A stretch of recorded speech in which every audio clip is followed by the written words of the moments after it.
Құрметті достар, мерекедегі іс бойынша әлі күнге дейін жекеме WhatsApp-ыма да жазып жатыр. Соның ісін алыңызшы деп. Бірақ мен бастапқыда Руслан барып қайтқаннан кейін өзімнің көмегімді ұсынған болатын. Шақло ханым менімен байланысқа шығып, маған келетіндігін бір жеткізгендей болған. Кері байланысқа шықпай қойды.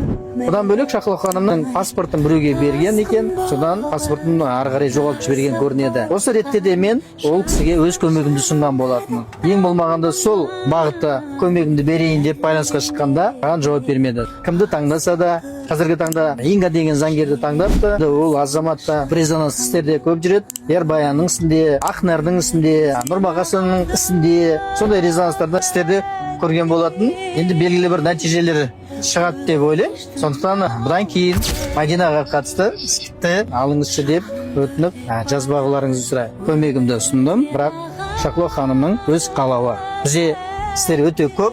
Қазіргі таңда Чонжыда атылып кеткен бір баланың ісімен Қонаев қаласына бара жатырмыз. Сіздердің әрдайым қайсы болса да қолдап жүргендеріңіз үшін басымды иемін. Рахмет.